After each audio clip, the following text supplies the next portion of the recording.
بسم اللہ الرحمن الرحیم۔ اگر پہاڑوں کو جگر ہوتا تو بعید نہ تھا کہ وہ بھی شق ہو جاتا، اگر درختوں کی آنکھیں ہوتی تو عجب نہ تھا کہ وہ بھی آنسوؤں کا دریا بہا دیتے، اگر زمین کو زباں ہوتی تو کیا عجب کہ اس کے نالہ و فریاد سے کرہ ارض میں کوہرام برپا ہو جاتا، اور اگر درندے ان انسان نما درندوں کو دیکھ لیتے تو شاید وہ بھی شرمسار ہو جاتے اور درندگی میں صہیونیوں اور ان کی موافقت کرنے والوں کی بالادستی کے سامنے ہتھیار ڈال دیتے۔ اس خوں آشامی ظلم و بربریت، قتل و غارت گری کی وجہ سے جو اس وقت غزہ میں جاری ہے، جس کو سال ہر سال سے اسرائیل کے ساتھ ساتھ اس کے نام نہاد بے حمیت، کوتا ہمت، ضمیر فروش اور منافق نام نہاد مسلم حکومتوں نے ایک ایسے قید خانے میں تبدیل کر رکھا ہے جو بنیادی ضروریات سے بھی محروم ہے۔ سلامتی ہو غزہ کے ان مجاہدین پر جنہوں نے اپنے لہو سے اسلام کے شجر طوبہ کو سینچنے کا عزم کر رکھا ہے۔ 100,000 رحمتیں ان شہدائے رائے حق پر جنہوں نے اپنے خون کا ایک قطرہ دین حق کی سرخروئی کے لیے نچھاور کر دیا ہے۔ لاکھوں سلام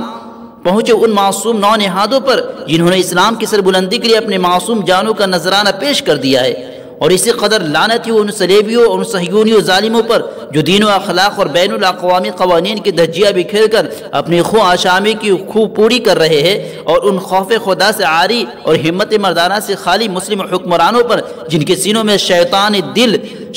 نے دل کے بجائے پتھر کی سل رکھ دی ہے، جن میں سے بعض علی الاعلان یا خفیہ طور پر اسرائیل کے ہم نوا ہے اور بدترین قسم کی برادری کشی کے مرتکب ہو رہے ہیں۔ بارہلا اپنے ان مظلوم بندوں پر رحم فرما جن سے مغرب و مشرق کی عداوت صرف اس لیے ہے کہ وہ تیرے پاک نام سے نسبت رکھتے ہیں، اور پروردگار ہلاک کو برباد فرما ان شقی و بدبخت حکومتوں کو جو بے قصور انسانوں کے خون میں ڈوبی ہوئی ہے یا ان میں مددگار ہے۔ سوال یہ ہے کہ جو مسلمان اپنے ان مظلوم اور نہتے بھائی کی اخلاقی مدد کرنے کے سوا کچھ اور نہیں کر سکتے، انہیں کیا رویہ اختیار کرنا چاہیے؟ رسول اللہ صلی اللہ علیہ وسلم نے ایک اصول بیان فرما دیا ہے کہ جب تم میں سے کوئی شخص کسی برائی کو دیکھے تو اول تو اسے ہاتھ سے روکنے کی کوشش کرے، اگر اس پر وہ قادر نہ ہو تو زبان سے روکے، اور یہ بھی ممکن نہ ہو تو دل سے، یعنی دل سے برا سمجھے اور دل میں یہ ارادہ رکھے کہ اللہ تعالیٰ جب بھی قدرت دیں گے وہ اسے روکنے کی کوشش کرے گا۔ ظلم و جور سے بڑھ کر کوئی منکر اور برائی نہیں ہے، یہ تو دنیا میں شرک سے بھی بڑھ کر ہے، کہ دنیاوی احکام کے حد تک شرک کو گوارا کیا جا سکتا ہے، لیکن ظلم ایسی برائی ہے کہ وہ کسی طور پر قابل قبول نہیں ہے۔ کفر شرک بھی ایسا جرم نہیں ہے جو شخص پہلے سے اس عقیدہ پر ہو اسے قتل کرنا جائز ہو،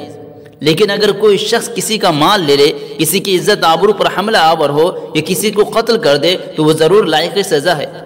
چنانچہ ظلم سب سے بڑی برائی ہے اور اپنی طاقت و صلاحیت پر اس کی بھرپور مخالفت واجب ہے۔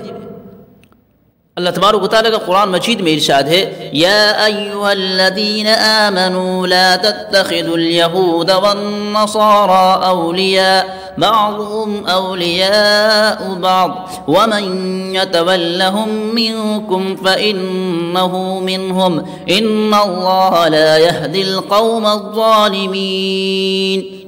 اے ایمان والو، یہود و نصارہ کو دوست نہ بناؤ، وہ ایک دوسرے کے دوست ہے، اور تم میں سے جو ان کی دوست رکھے گا وہ انہی میں سے ہوگا۔ بے شک اللہ تعالیٰ ظالم اور ظلم کرنے والوں لوگوں کو ہدایت نہیں دیتے۔